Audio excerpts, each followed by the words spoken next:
resserrer le chemin. Il y en a peu qui le trouveront. Il y a un passage sur lequel votre chemin ne passera pas avec toutes ces charges-là. Avec vos séries de télévision,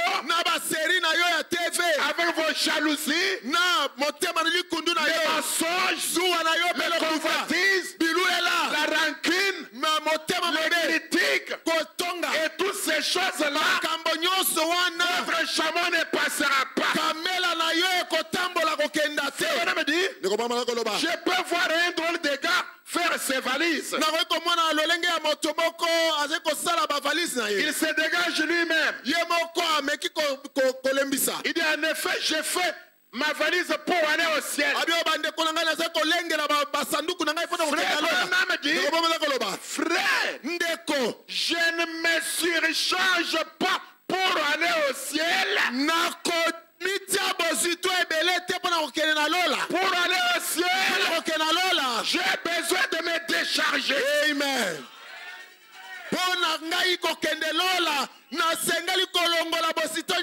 Et nous ne garderons pas le réveil tant que nous ne déchargeons pas.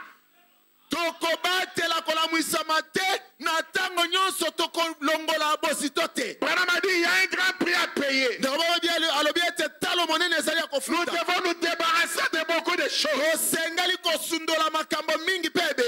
Amen. Je me décharge pour aller au ciel. Madame a dit, alléluia. Il y a l'enlèvement. Débarrassez-vous de tout. Yo, sundola, koma pepele na makamonyonso. Amen. Amen. Car la Bible dit, rejetons tout fardeau et le péché qui nous enveloppe si facilement, afin de courir avec persévérance dans cette carrière. Voulez-vous avoir un réveil? Voulez-vous garder un réveil? C'est le réveil qui purifie l'église. C'est le réveil qui amène Dieu au milieu de l'église. C'est le réveil qui transforme l'église. Tous les soucis de l'église ont leur réponse dans un réveil. Mais il y a un prix à payer. Il y a plein de choses dont nous devons nous débarrasser. Frère Branham a dit, dans le message encore une fois seulement, Seigneur, du 1er décembre 63. 63. Point 71 jusqu'à 73. Il dit Samson s'est une fois retrouvé dans cette situation lui-même. Écoutez. Et il connaissait la puissance de Dieu. Il avait arraché les portes de Gaza. Il avait tué des Philistins. Il avait fait beaucoup d'exploits. Il connaissait la puissance de Dieu. Mais il était alors dépouillé de ses privilèges. Il était tout aussi gros. Il avait gardé la forme. Mais Dieu n'était pas là. Il avait les mêmes muscles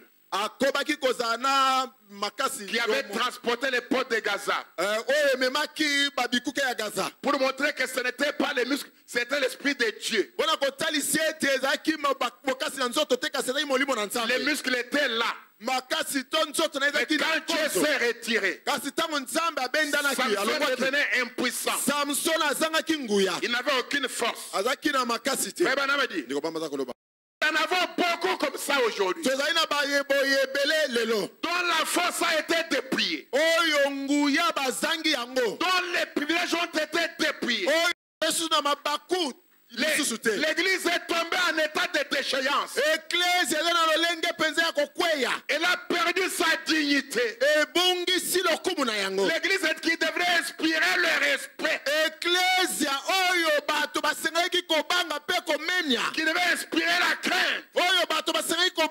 Est tombée dans un état de déchéance. C'est vraiment dommage que nous ayons cela. Mais nous en avons. Eh bien, nous remarquons cela. Mais cela ne ramène pas l'esprit de Dieu. Oh, écoutez maintenant. Eh bien, le problème est que les gens ne veulent pas payer le prix. Pour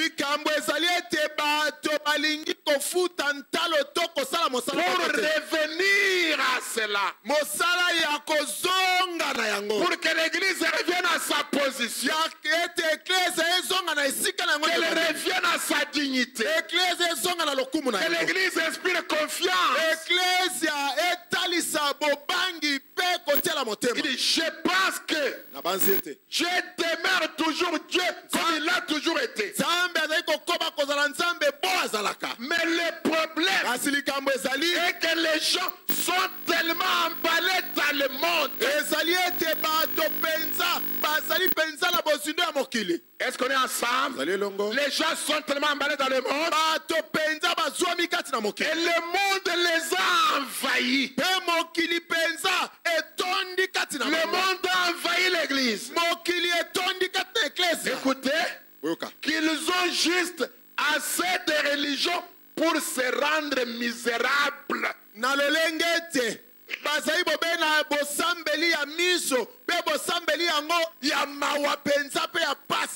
Assez de religion pour se rendre misérable.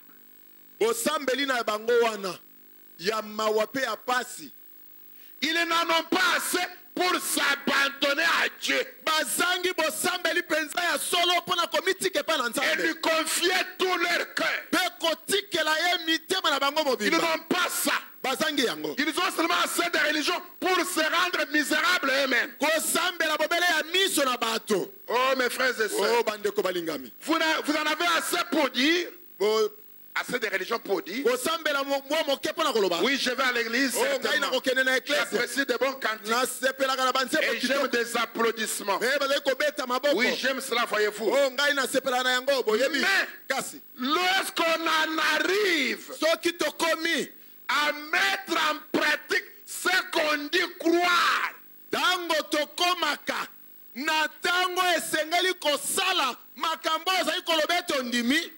à être disposé à confesser le mal. Ils ne le font pas. Ça n'y est tout simplement pas. Ils n'en ont pas. Amen. Amen. Quand il faut mettre en pratique ce qu'ils disent eux-mêmes qu'ils croient.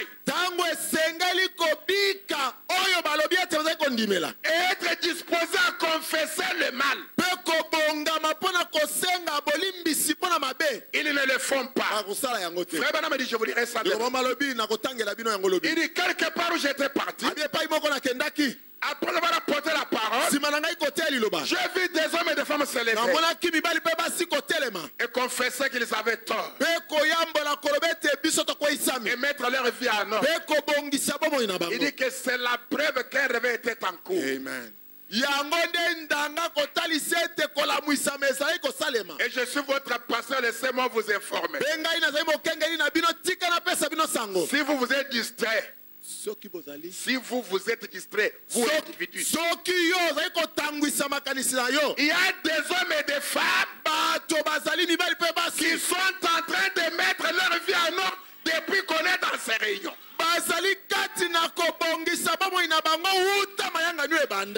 Amen. Amen. Je reçois tout ta pasteur. Comment je peux arranger ça? Je vais recommencer la marche. Il y en a qui se mettent réellement en ordre. Et moi, quand je vois ça, je comprends qu'un réveil est en cours. Parce que le vrai réveil commence par le fait que les gens sont convaincus de leur péché.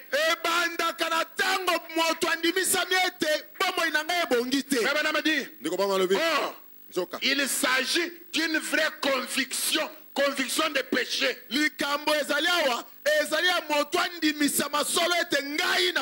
C'est ce dont nous avons besoin. C'est depuis longtemps que nous avons laissé cela. Je ne connais pas un temps depuis 15 ans où j'ai vu les hommes et les femmes se mettre en ordre comme pendant ce temps.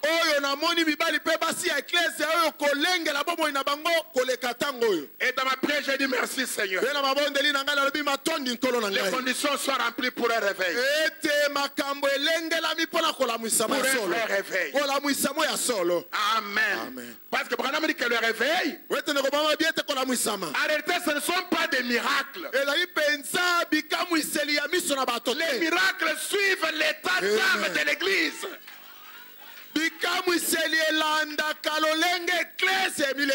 Les miracles suivent l'état d'esprit de l'église. Quand les gens confessent leurs péchés, quand les gens ont réparé leurs torts, quand les gens sont en ordre avec Dieu, il n'y a pas de limite à ce que Dieu peut faire. Amen. Mais c'est depuis longtemps que nous avons laissé cela. C'est depuis belle lurette. Et nous l'avons échangé. Écoutez, la prière, la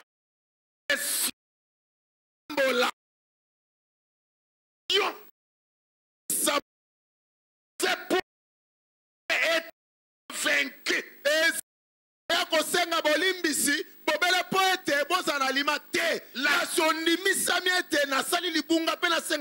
La prière, la confession et la conviction, nous avons troqué cela contre l'émotion.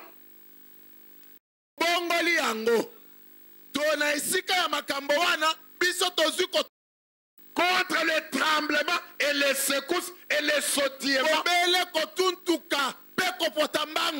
Frère Branham dit, sans prière, sans confession, sans conviction, c'est pourquoi il n'y a pas de prise de position ferme.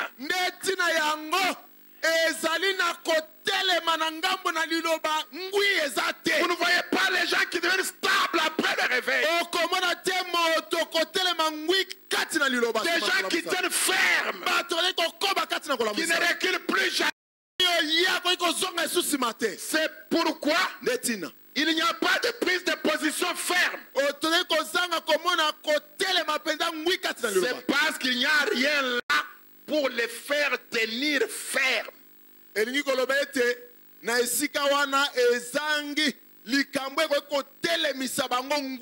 Oh mes frères et sœurs, pour que quelqu'un tienne ferme, jusqu'à ce que vous veniez sur la base de la parole de Dieu, du regret selon Dieu.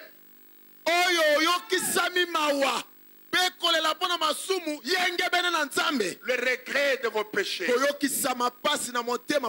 Un regret pieux. La Bible l'appelle une sainte affliction.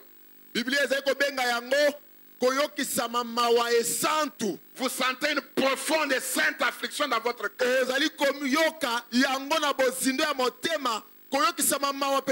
À cause de votre état. Jusqu'à ce que vous veniez sur base de la parole de Dieu, qui regrette selon Dieu, prêt à vous repentir. Je parle à un retardateur ce soir. Non, pas quelqu'un qui vient d'arriver ce soir. Quelqu'un qui tardait à se mettre à Quelqu'un qui tardait à confesser ses péchés. Qui tardait à arranger sa vie.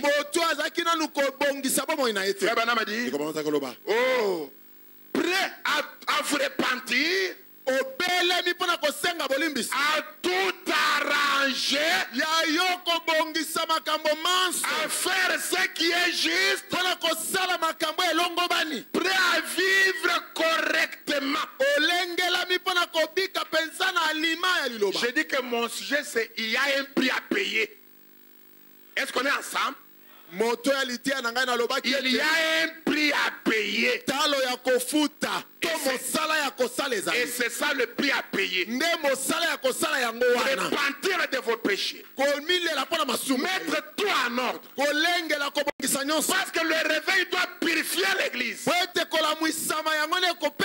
amener une vraie piété dans l'église. Oh mes frères et sœurs. Frère Branham a dit, peu m'importe ce que disent les gens. Si je dois confesser, si je dois réparer, si je dois arranger, peu importe ce que disent les gens, ou n'importe quoi d'autre, écoutez ce qui suit. Frère Branham a dit, vous vivez pour vous-même, pour Jésus-Christ et pour ce qu'il a dit. Je voudrais vous dire ce soir que si vous vivez pour quelqu'un, vous êtes toléré. Je ne vis pas pour ce que quelqu'un va dire de moi. Je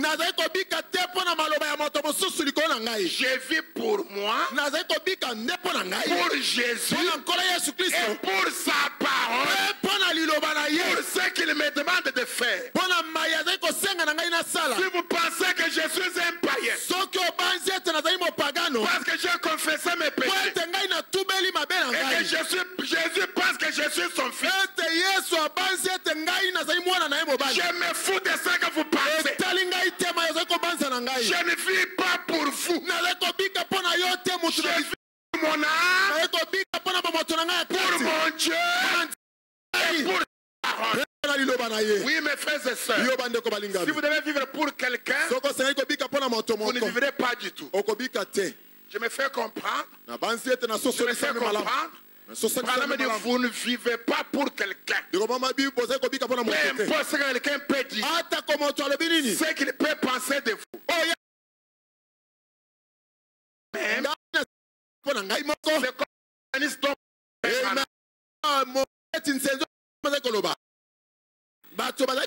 Applaudissant. L'intérêt pas.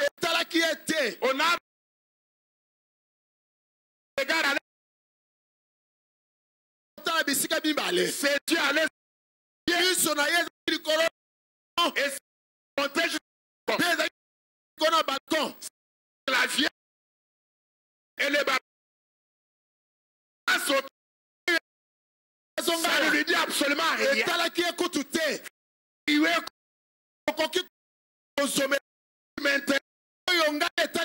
Que Jésus passe. Et qu'est-ce que dit sa parole? Quand j'ai l'approbation, que vous m'applaudissez, que vous puissiez huer sur moi.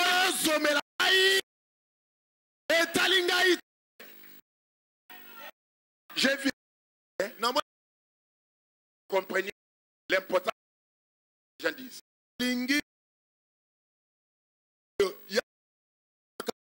On a pris un basketteur professionnel.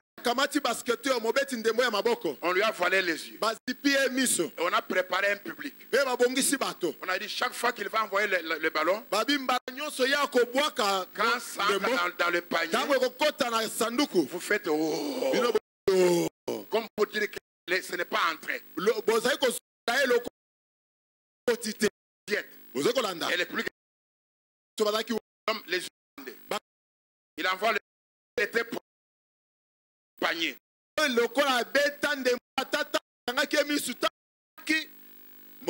Il attend. Oh. Il envoie encore. Oh. Finalement, il commence à rater. il commence à rater, et il a raté jusqu'à la fin.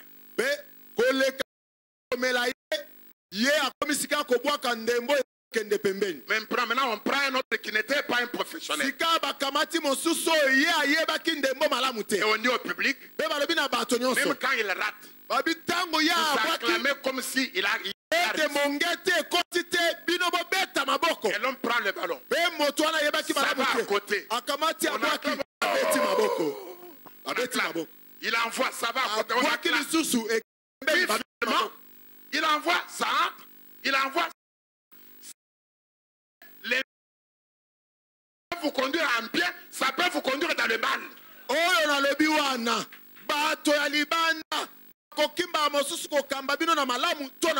C'est pourquoi ici, mes frères et sœurs, même s'il faut que je recommence le baptême, je ne vais pas dire tout le temps qu'on a le baptême. Il a mené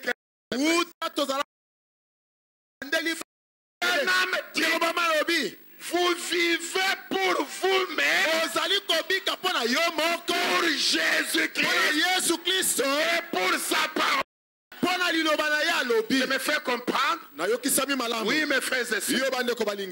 C'est l'exacte vérité. Frère Benham dit, oh mes frères, il dit, prenez alors une telle église. Une église qui vit pour elle-même. Pas pour qu'est-ce qu'on ira de nous là-bas. Qu'est-ce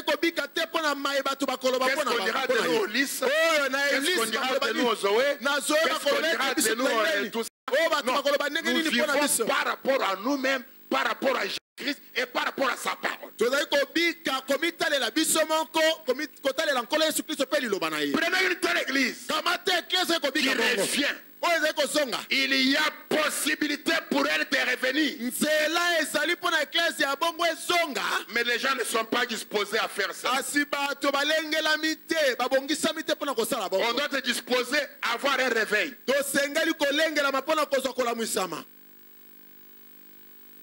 Amen. Amen. Il y a possibilité de maintenir le réveil. Mais il y a un prix à payer. Écoutez au point 114. Le même message. Frère Benham dit. Samson a prié. Il a dit, Seigneur, que je meure avec ces Philistins. Benham dit, oh là là. Voyez-vous le prix que cela va lui coûter si Dieu exauce cette prière? Que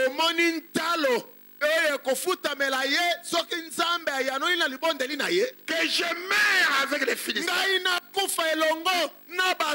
Voyez-vous le prix que cela va lui coûter? Samson ne blaguait pas. Il était conscient du prix. Si Dieu exauçait sa prière, que je meurs. Mon prophète dit, oh j'aime ça. J'aime ça. Et bien, nous voyons que Samson avait bien prié. Seigneur, que je meure avec l'ennemi. Mourir à l'ennemi qu'il avait ainsi lié. Amen. À cette habitude qui ne te quitte pas. À ces chrétiens dans lesquels tu tombes tous les temps. S'il y a une prière que les gens devraient faire ce soir, c'est que je meurs avec les Philistins. Et nous voyons ce qui était à la base de cela. Amen. C'est le fait de s'être éloigné de la Bible pour s'attacher à un credo. Donc mourir avec la chose. Si c'est le prix à payer pour en sortir, il faut le payer. Si c'est le prix à payer pour garder Dieu parmi nous, je voudrais vous informer. Il n'y a rien de plus important que d'avoir la présence de Dieu parmi nous.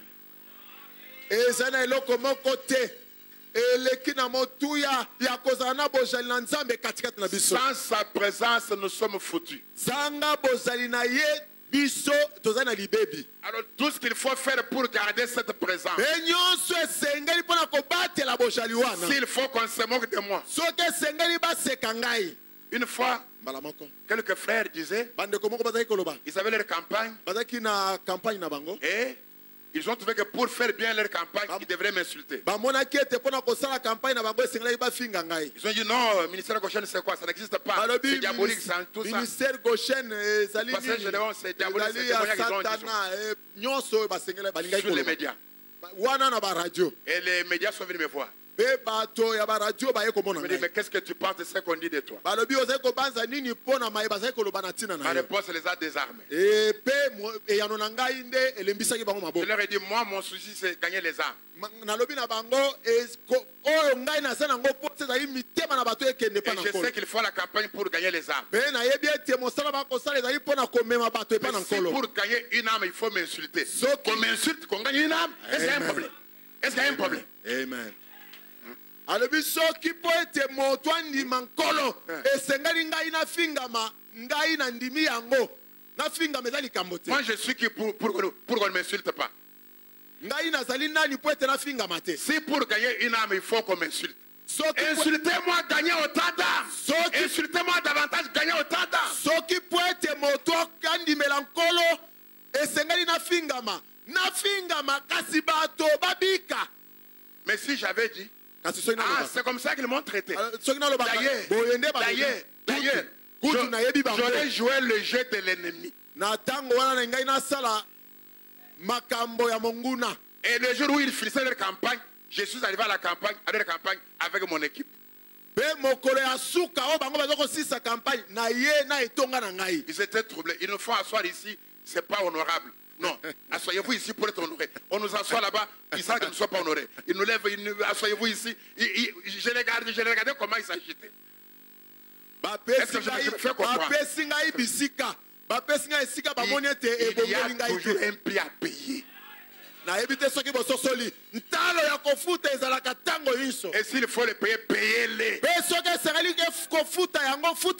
Oui, mes frères et sœurs, c'est l'exacte vérité. Un ancien missionnaire disait que la grâce bon marché n'existe pas. C'est ça que mon fils a tout chanté. Comment Dieu peut payer le plus élevé pour cette grâce et vous la prenez bon marché? Ça n'existe pas. La grâce bon marché n'existe pas.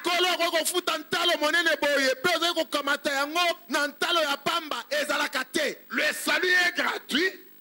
Il y a un prix à payer.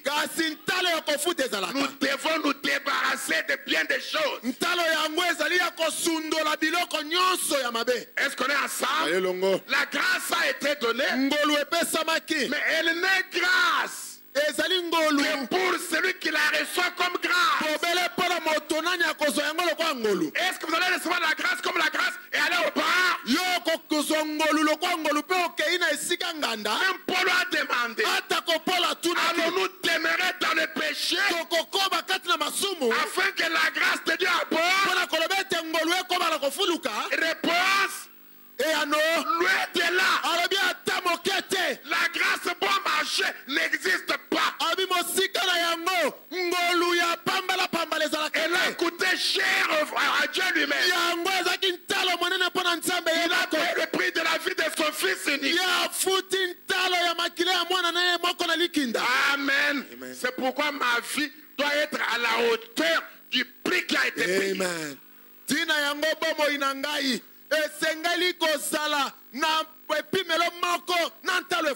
Et pour que ma vie soit à cette hauteur-là, il y a un prix à payer.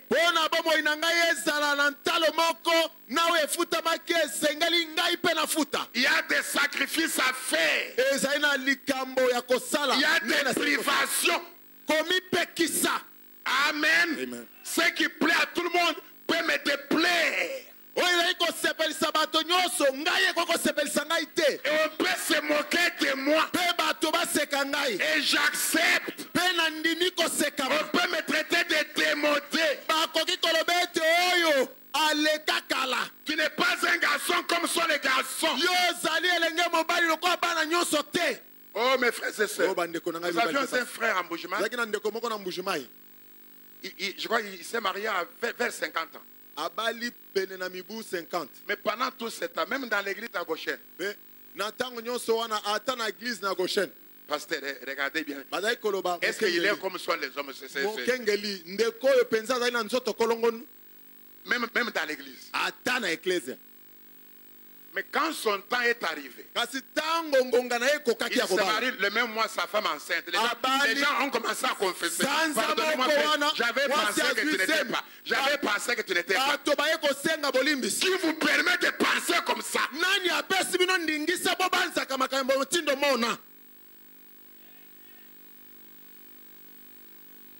Je me fais comprendre.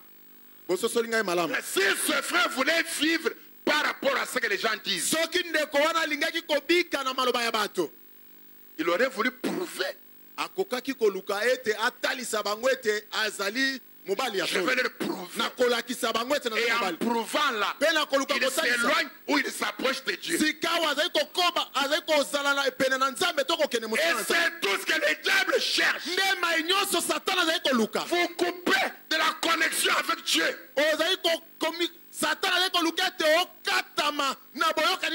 Et vous affaiblir. Nous allons voir ça demain, jusqu'à dimanche. Oh mes frères et sœurs, il y a un prix à payer. Amen. Samson était conscient qu'il avait été suscité par Dieu pour que la puissance de Dieu coule au travers de lui, afin de battre les Philistins et de délivrer Israël, d'apporter un réveil parmi le peuple. Maintenant il se retrouve esclave de ceux qu'il devait battre.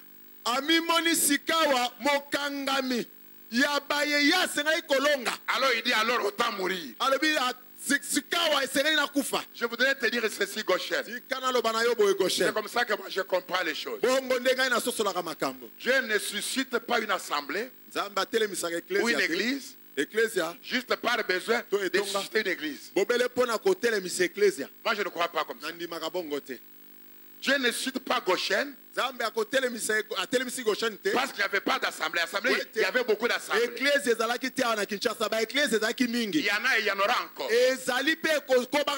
Moi je crois que Dieu suscite chaque église pour un but. Et la place à un certain endroit pour un but précis.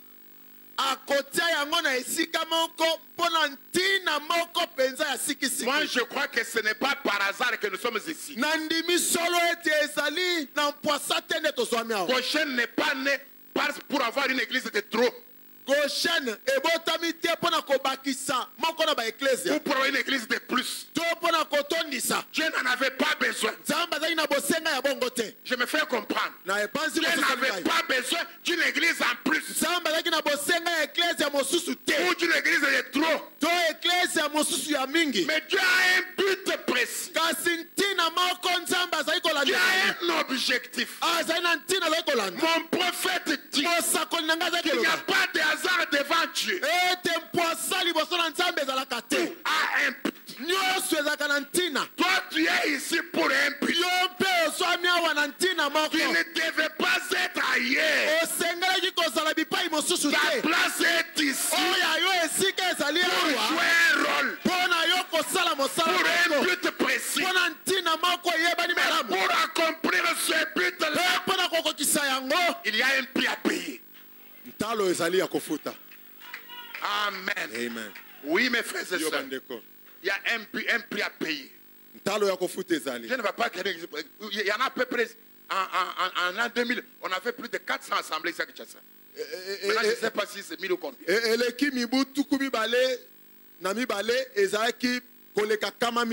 Dieu va vous laisser commencer une église pour seulement qu'on dise maintenant on a 1000 assemblées, maintenant on a 1001, maintenant on a 2001. Qui font quoi? Benzamba kotika bino bozana etonga bokomisi bato motango boye tokomi motango pona ntina nini. Maintenant on a 2000 à l'église à Kinshasa. On a 2001. On a 2005, 2020. Qui font quoi? Pourquoi? Ba église nyonso wana ezako sa nini pona ntina nini. Si chaque église se demandait cette question et s'appliquait à comprendre pourquoi Dieu l'a laissé prendre naissance. Et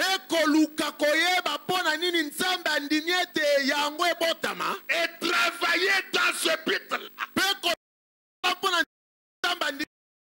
Je crois que chaque église accomplir le but de Dieu doit répondre à un besoin petit, à un besoin particulier. Et pour cela, il y a un prix à payer. Dans les questions et réponses.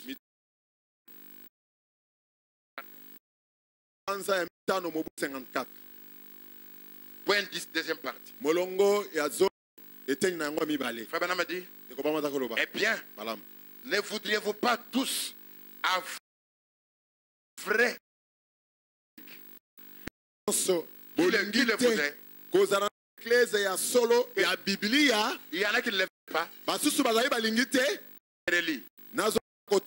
Ne voudriez-vous pas tous avoir une vraie église biblique? Le manifeste. Frère Branham a dit, une véritable église biblique où tous les dons spirituels sont mis en ordre. Tout se manifeste exactement comme cela devrait être. Ne serait-ce pas merveilleux? Maintenant, pour avoir une telle église, vous allez devoir sacrifier.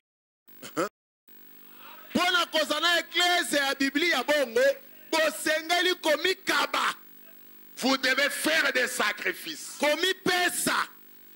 Ce n'est pas des sacrifices de sacrifier les croyants.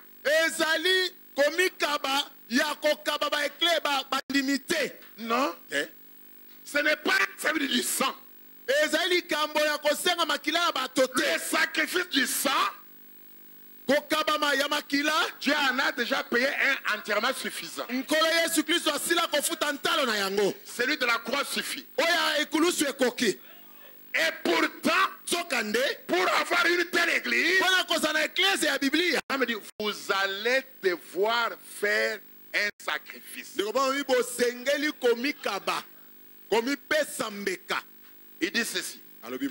Sacrifice, pas de l'argent, mais vous allez faire un sacrifice de quoi? Un sacrifice de certaines de vos propres idées. Est-ce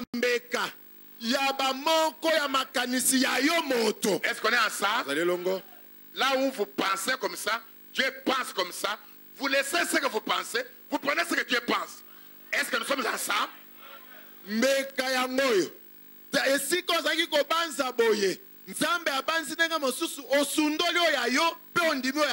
Obéir à la parole, c'est un sacrifice. Frère Branham a dit, sacrifice de quoi? Vous allez devoir sacrifier du temps dans la prière.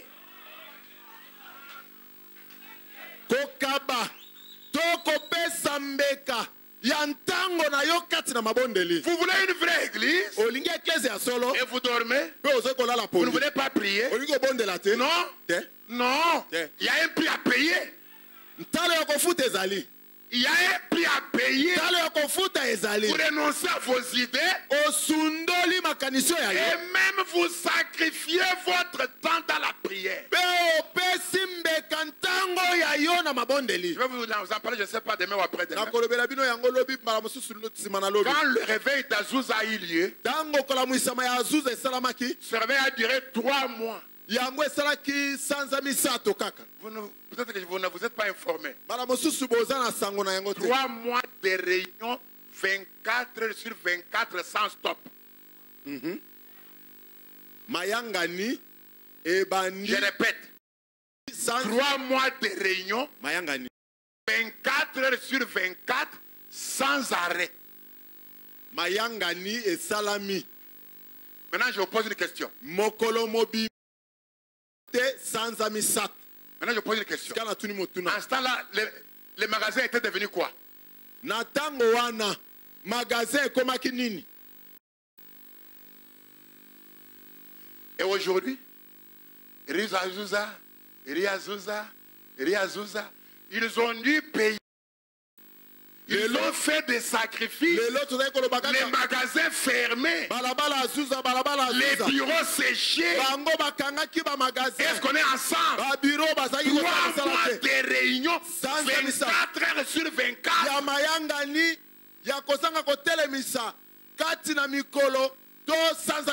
Je prêche, je termine. On va prier.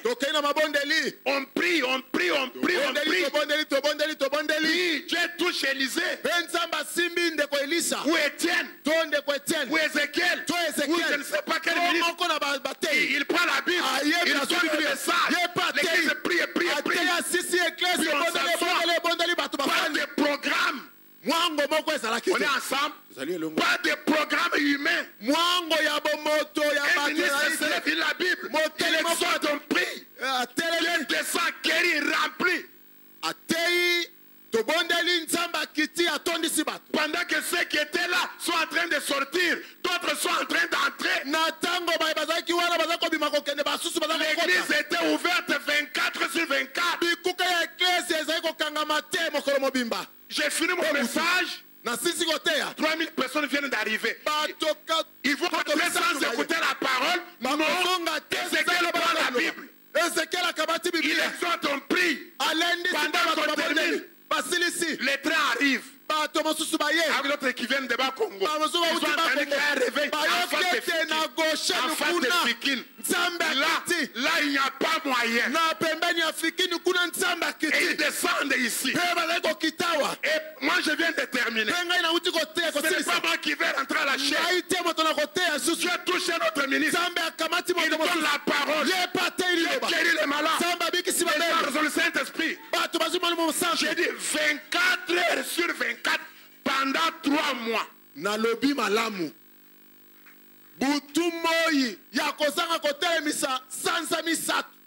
Mais aujourd'hui, le parlement de la rue Azusa, on n'est pas disposé d'arrêter le travail à 16 heures pour être réglé à 17 heures. On n'est même pas disposé de faire ça.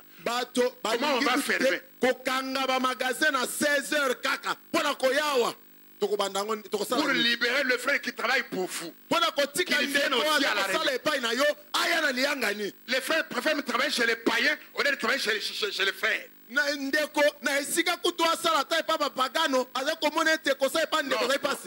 Le frère préfère travailler chez les païens au lieu de chez les frères. À l'heure de la réunion, le frère lui dit, écoute, ici c'est le boulot.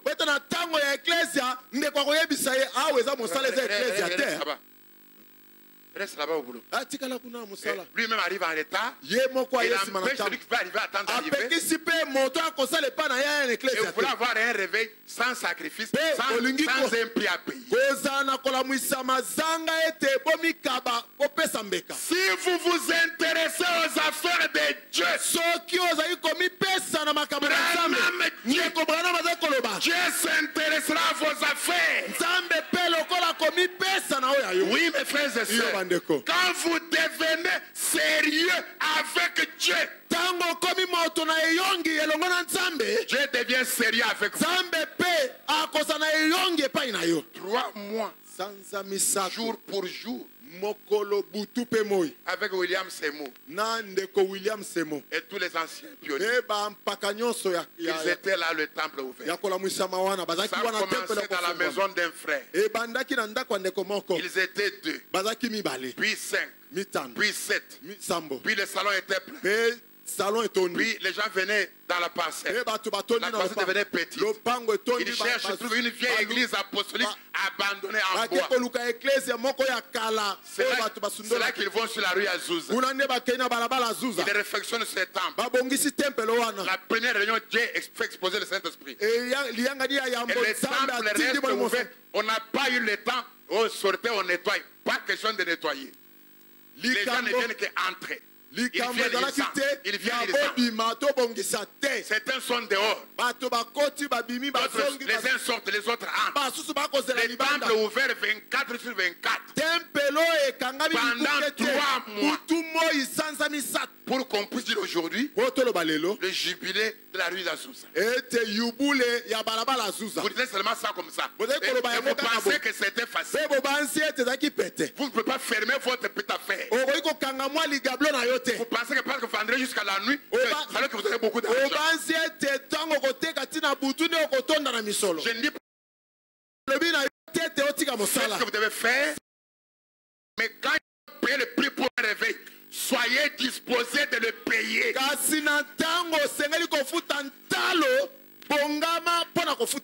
que c'est le réveil qui bénira même votre entreprise.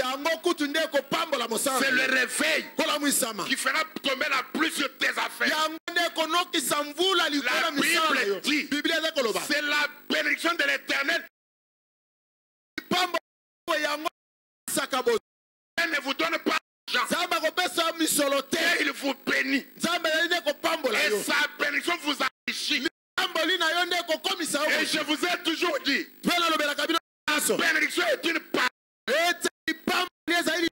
prononcée par une personne qui est en position privilégiée. Amen.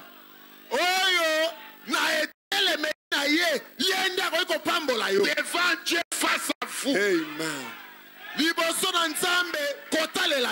Est-ce que vous êtes avec moi? La Bible ne dit pas Dieu bénit Adam et lui donna.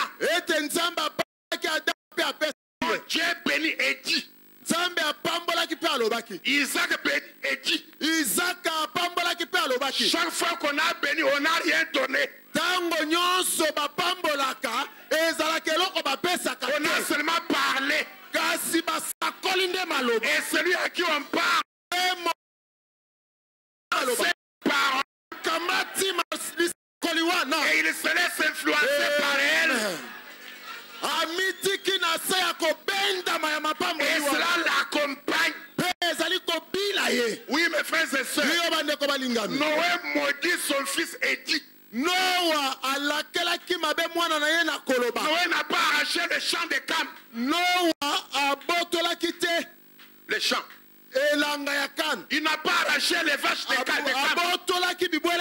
Il le maudit et dit. Et la parole a détruit tout ce qu'il avait.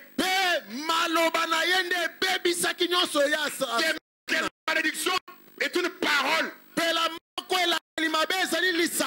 bénédiction est une parole prononcée soit par Dieu lui-même,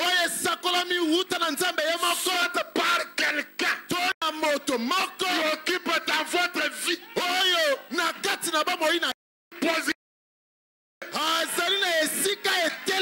Que sa parole a de l'influence sur vous. Au nom du Seigneur Jésus-Christ, soyez bénis. Amen. Alléluia.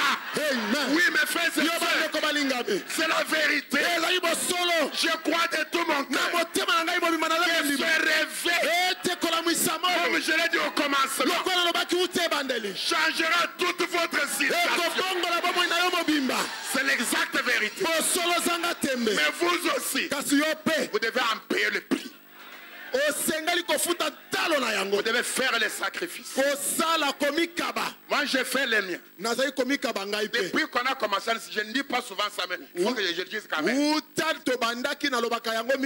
dors pas plus de 2 heures ou 3 heures. Je viens de prêcher, j'arrive à la maison. 20h, 21h, je suis dans mon bureau. Dans le bureau, en train de prier et de lire. Quand je somnole un tout petit peu, je dis au Seigneur, laisse-moi me reposer un peu. Réveille-moi à l'heure où tu voudras qu'on puisse parler. Amen. Et je dors. Des fois, après 1 ou 2 heures, le sommeil se coupe. Et je sens mes yeux secs. Je comprends que c'est le moment. Je vous dis la vérité. Parfois, quelqu'un me fait comme ça. Je sens comme ça. Je me réveille et il n'y a personne. Je comprends que c'est lui. Tu m'as dit de me réveiller. Amen. Et je me retire et je parle avec lui. Je parle avec lui au sujet de qui? Amen. Tango nazako solola na ye wana. Ezali pona nani?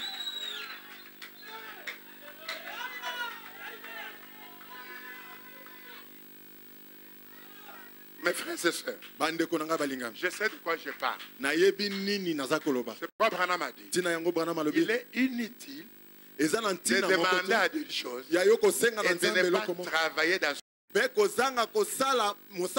de vous placer dans le canal correct. Quand il faut arrêter le travail, arrêtez. Le reste, confiez cela entre les mains de Dieu. Dieu s'en occupera. Vous paierez votre loyer sans problème. Et même, vous serez délivré de loyer. Amen. Je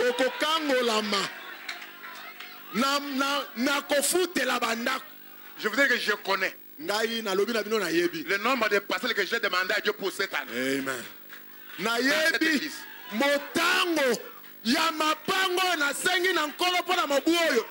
connais le nombre d'emplois et le nombre de nouvelles voitures que j'ai demandé à Dieu pour cette année.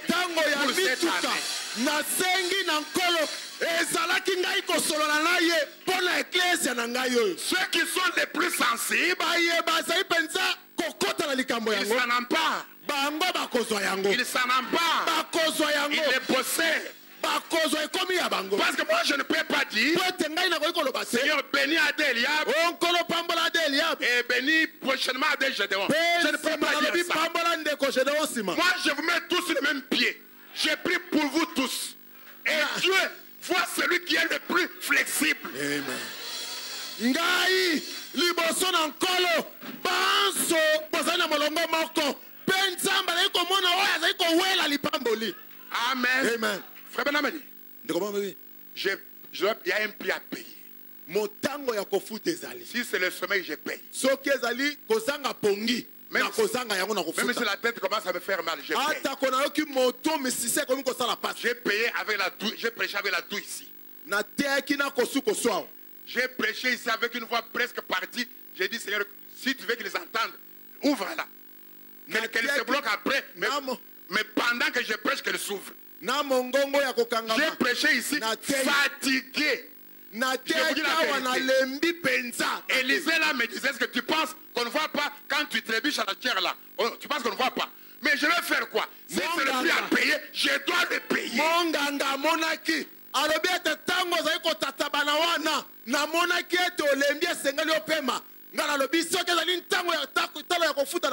Mais vous aussi, payez votre part.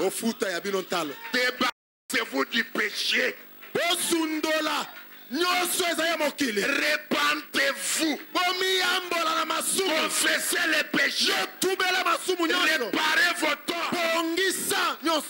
Amen. Mettez votre vie en ordre. Parce que Dieu est terrible. Dans l'assemblée des saints. Là où il y a la pureté. Amen. Amen. Oui, mes frères et sœurs. C'est l'exacte vérité. Il y a un prix à payer.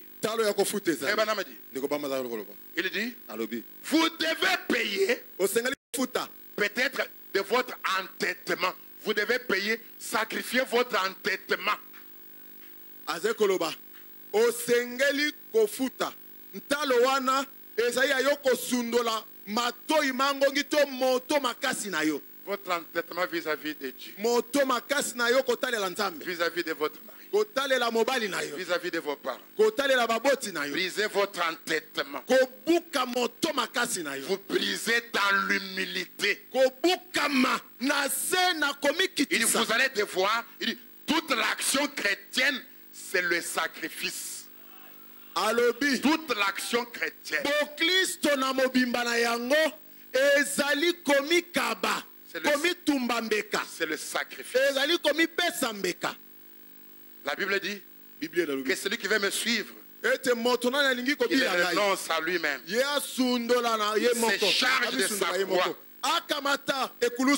et me suivre chaque jour. Est-ce vrai?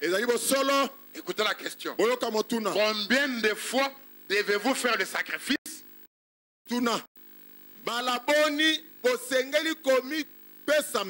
Chaque jour.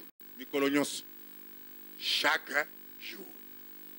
Mikolo nyonso ya bomoi. Faites des sacrifices chaque jour. Komi pesa mbeka sala yango mikolo nyonso. Interrompez le sommeil. Yo kata pongi. Prenez votre Bible. Kamata Biblia na yo. Je ne vous dis pas de l'étudier comme moi. Nalobi na binote banda koyekola yango neti ngai. Lisez même psaume. Yo tanga tanzembo moko na David. Yemba lo yembo moko to mibale. Mettez-vous à prier. Yo banda ko bondela. Prenez Paul, prisonnier de Jésus-Christ. Yo kamata Paul moumbu na Christ. Ça sont les messages que moi j'ai lu pour mon réveil personnel. Oyo je vous donne tout mon secret. Matéa oyo ngai na landaka pona ko amuisama na ngai moko wana na pesi bino sekele na. Je n'ai jamais prêché sur ce message là comme tel. Je peux y prendre une citation par-ci par-là. Mais ça c'est le message pour mon propre rêve. Nano na teate Paul moumbu na Kristo kasi na ko kamata etenyi moko na kati be na tei. Une vie cachée avec Dieu. Ça je ne prêche pas. Ça je lis pour mon propre réveil. Parce que vous pouvez sentir vous-même qu'il y a un petit déclin. Est-ce qu'on est ensemble? Que vous n'avez pas la plénitude de l'esprit comme vous en aviez.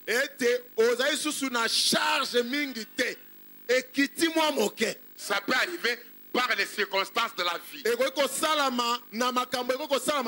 Ça peut arriver par le stress. Ça peut arriver par des problèmes. Et vous réalisez que vous ne sentez pas la plénitude de la divinité comme vous en aviez. En ce moment-là, vous n'attendez pas un réveil à l'église. Vous avez dans votre âme. Et j'ai lu une vie cachée. Et j'ai lu le voile intérieur. Ça, ce sont mes messages pour mon réveil personnel. Je ne dis pas, en les lisant, vous ne comprendrez pas ce que moi j'y comprends. Des choses dont vous savez que ça vous ressource, que ça vous réveille. Parce que laissez-moi vous dire, la prière intime cache-cache vous rapproche plus près de Dieu. La réunion de prière nous rapproche de Dieu. Mais surtout, elle suscite la communion fraternelle. C'est pourquoi je ne peux pas comprendre comment les gens qui prient ensemble peuvent se critiquer. Non.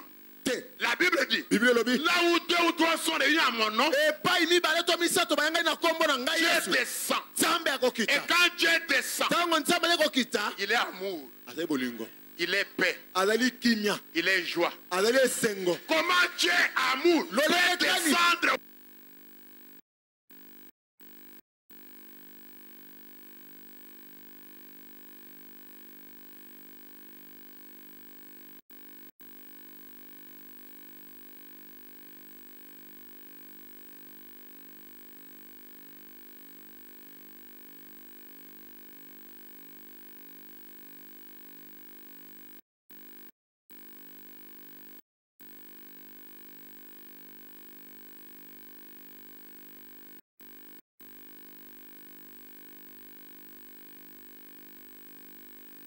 Dieu vient au milieu de nous.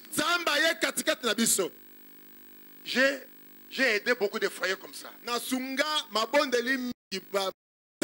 Où ils ne s'entendaient pas. Je pose une question. Avez-vous une prière ensemble?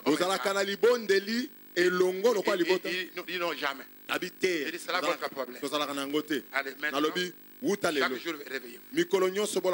Bonjour chérie. Bonjour chérie. Vous lui donnez un petit baiser. Vous glissez.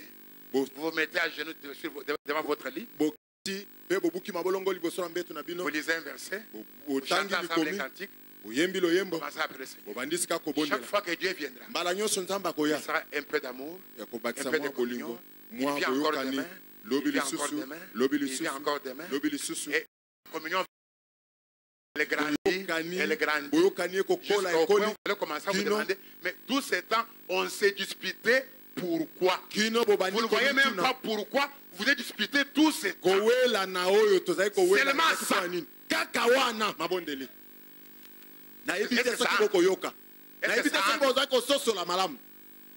Est-ce que ça entre?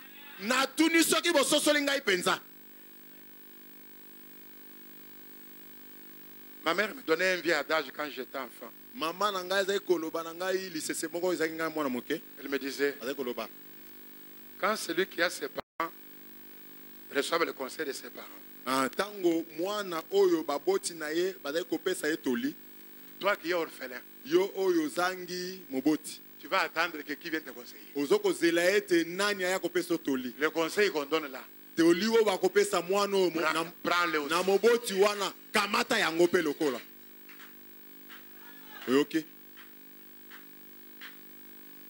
Et beaucoup de foyers, la paix est venue comme ça, juste en se mettant à genoux. Un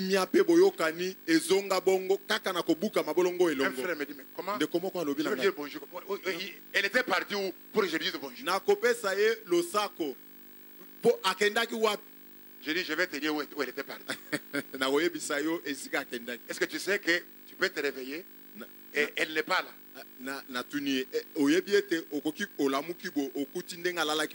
Cadavre. Il dit, ah bon? J'ai dit, c'est là qu'elle était partie. Et elle est revenue. Le sommeil, c'est un long voyage. C'est comme une simulation de la mort. Parce que les pilotes avant d'aller dans l'avion, ils ont une machine qui s'appelle le simulateur. Dans cette machine-là, vous avez l'impression que vous êtes en l'air, alors que vous êtes seulement ici. Vous faites même un accident, mais vous êtes toujours ici. Vous atterrissez, vous faites tout ça, des nuages, mais vous êtes seulement ici dans le simulateur. C'est ça qu'on fait. Donc quand vous réveillez le matin, je dis bonjour chérie. Elle me dit bonjour chérie. Tu as bien dormi? Puisqu'on ne sait pas, on dort ensemble, mais on ne sait pas qui a bien dormi et qui n'a pas bien dormi. Tu as bien dormi? J'ai bien dormi. Oh, non, je n'étais pas agité aujourd'hui. Vous glissez, vous mettez à genoux. Et vous commencez à prier ensemble. Vous priez. Et à la fin, vous la laissez prier pour vous. Amen. Elle dit, oh Dieu, bénis mon chéri, mon Seigneur. Sans lui. Non, toi-même là, il t'appelle Seigneur. Dans la prière. Et tu es en train d'entendre ça.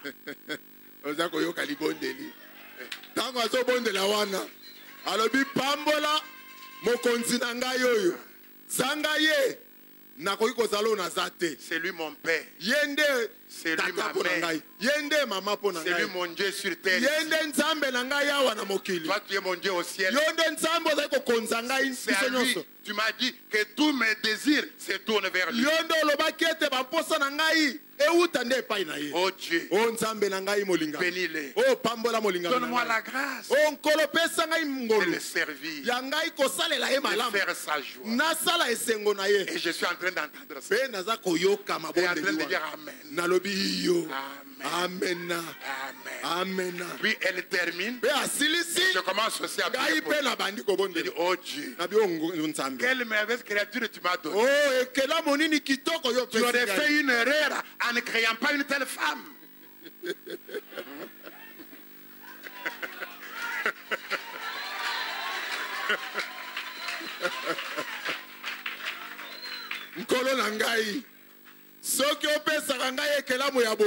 Non, si tu n'avais pas fait une telle femme, c'est la seule erreur que tu aurais commise.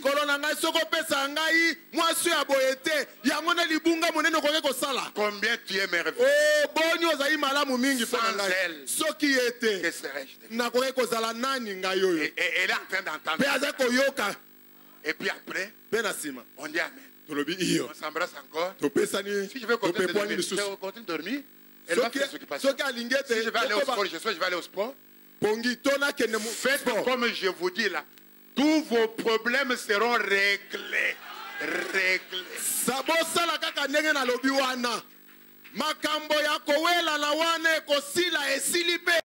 Je sais que ce n'est pas facile.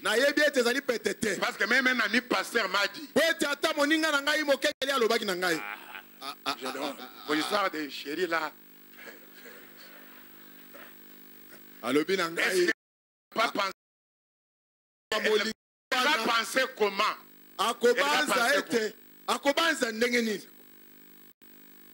Je ne sais pas pourquoi j'ai dit tout ça. Mon sujet c'est il y a un prix à payer. Pour qu'on puisse avoir le réveil. Je ne sais pas pourquoi tout ça. Que c'est un prix à payer pour quelqu'un. Pour la paix dans un foyer.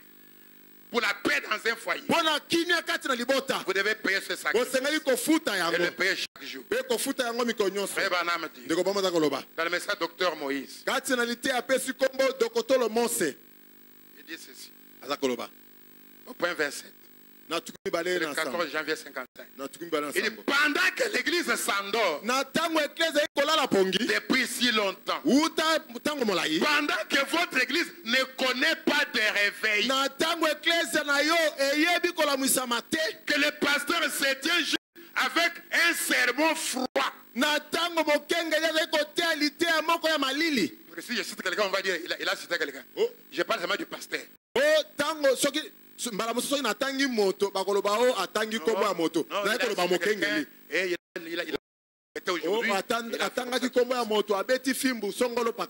ne vais pas de problème. Je parle seulement de moi-même. Et que le pasteur se tient juste un sermon froid, un sermon décousu et superficiel. Dès que quelqu'un dit Amen, tout le monde souhaiterait que le diacre le fasse sortir du bâtiment. Si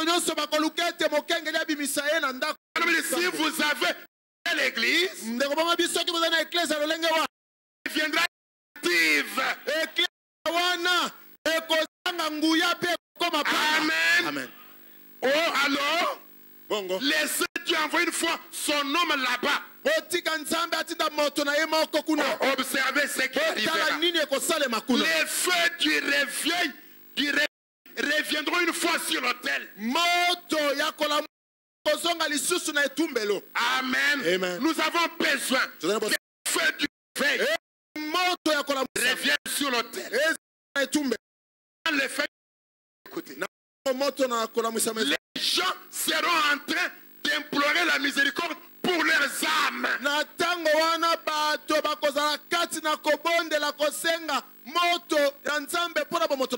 Vous savez, plus vous vous rapprochez de Dieu,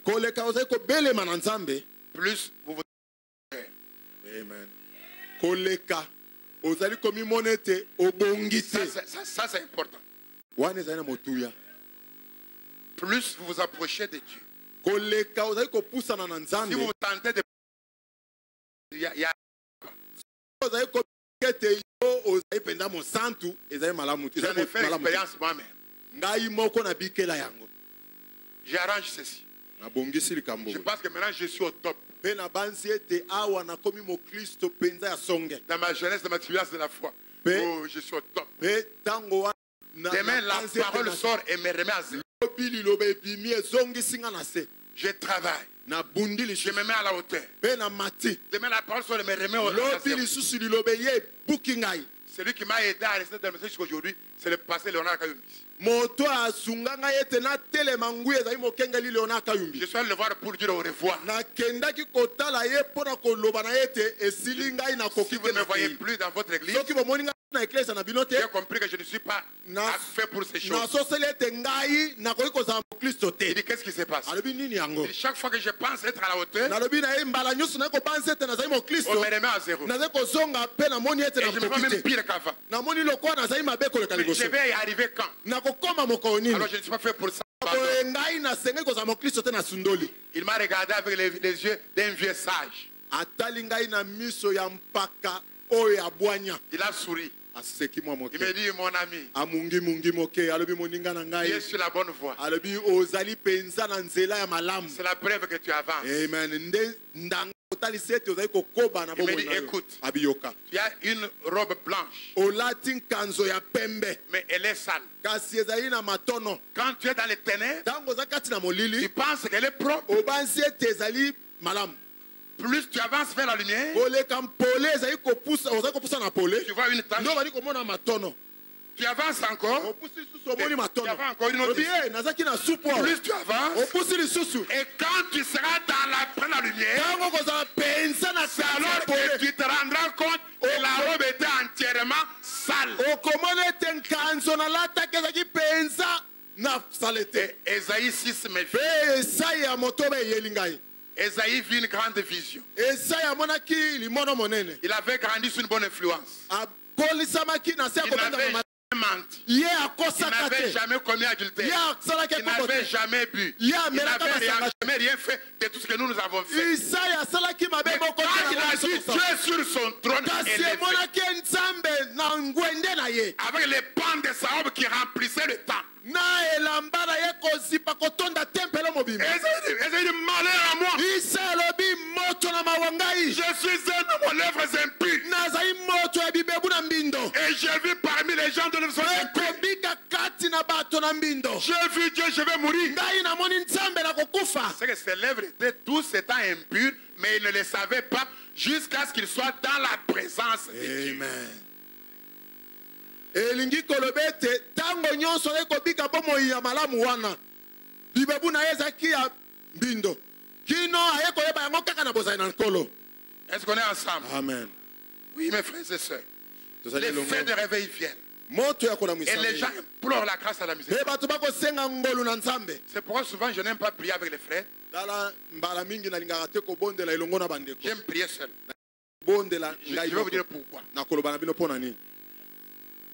Je peux voir un petit rien venir dans mon esprit avec une profonde condamnation. Et je peux être en train de pleurer pour mon péché. Et tu vas dire, Aka, le passé aussi, il pleure pour le péché. Vous allez penser que j'ai fait le péché que vous faites là. Voilà pourquoi je n'aime pas prier en bras de frères. Est-ce que je me fais comprendre?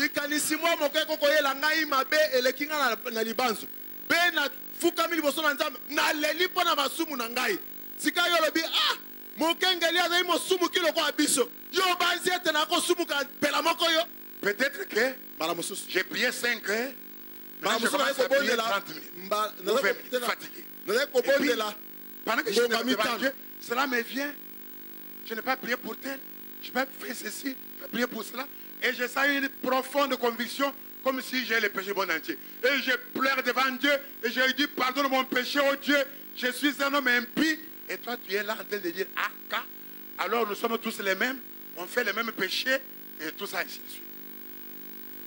Oya ngai masumu na kolela liboso na Nzambe. Soki nazali kobondela ngonga mitano, kasi nabondeli ngonga minei. Namonete nazangisi kolekisa ngonga moko pe na yoki moteme leli. Naza kosenga nkolo alimbisa ngai pona yango. Yo bansi ete ezali po ete nasali mabe lokola yo. Quand Balaam me dit, pardonne les péchés de ces gens, pardonne aussi mes péchés. Vous pensez à quoi?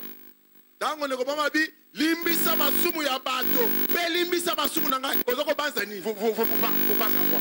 Vous pensez aux mensonges, à la boisson, aux adultères et tout ça. Vous pensez à quoi? Masumu wana ya mike wana.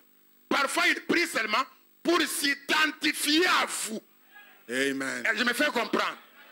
Mbala mosusu ndeko bana azali kobondela azali komi kokanisa na lolengo bino bozali. Et pour vous montrer que Jésus n'a jamais fait pareille prière.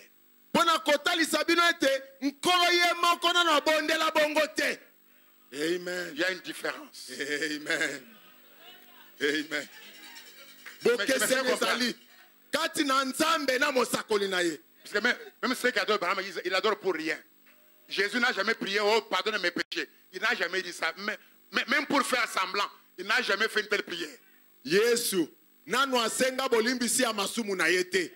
Ata ya kosala ya farce, asala yango te.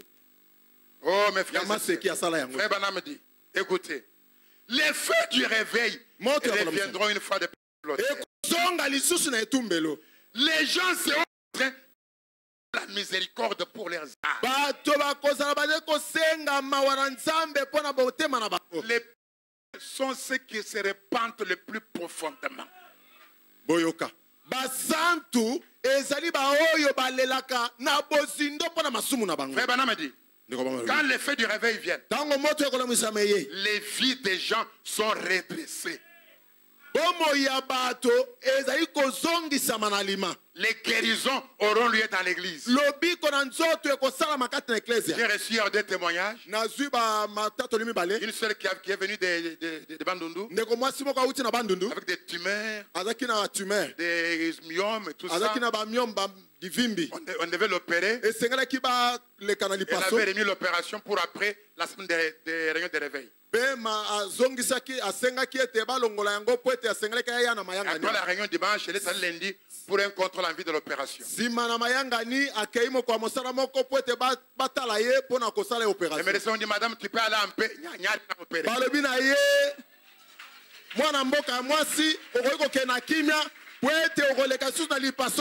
J'ai dit, oh merci Seigneur. J'ai reçu notre soeur. Elle est venue dimanche après on devait aussi l'opérer pour les trompes bouchées,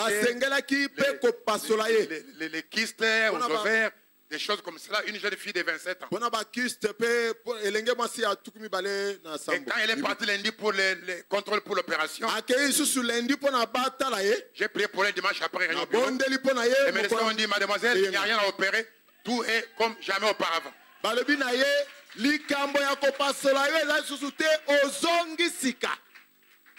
Dieu se cache et se révèle dans la simplicité.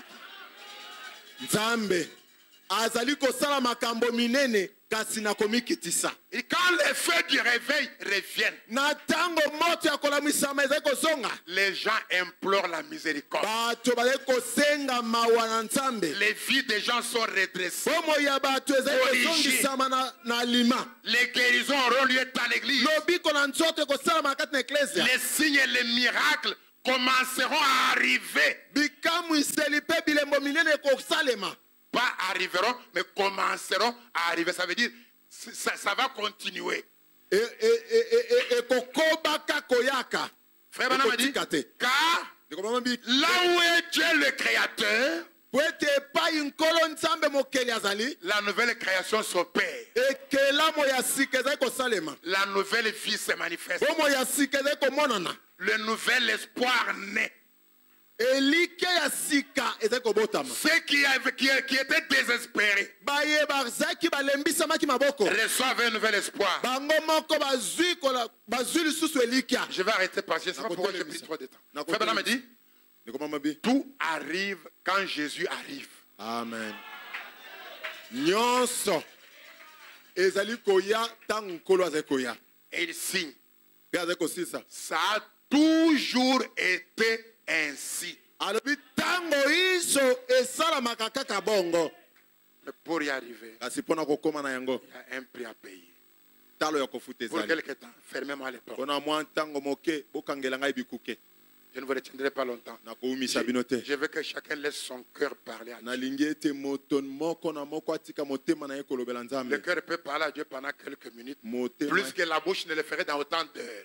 motema ekoki kolobela na nzambe mwa minute moke koleka bibebu ekoki koloba na Je ne vais pas vous garder trop longtemps. nalingi te koumisa bino Je ne sais pas pourquoi j'ai dit tout ce que j'ai dit. Je le sais. nyonso nalobi nzambe ye ayebi yango. On est ensemble. Vous allez longo. Veuillez vous lever. Bosepela kotelema. Un petit chant, fermez les portes. moke bokanga Ceux qui bikuke. sont dehors, qui entrent à l'intérieur. Baye bazali libanda bokota na kati. Élevons les mains vers le Seigneur. Totombola maboko epai na nkolo. Tout arrive quand Jésus arrive. Nyonso ezali kokoma tango nkolo Yesu Kristo azali Mais koya. Jésus n'arrive pas là où les péchés ne sont pas confessés. Kasi Yesu ayaka te epai masumu eyambolami te. Il n'arrive pas là où les gens n'ont pas payé le prix.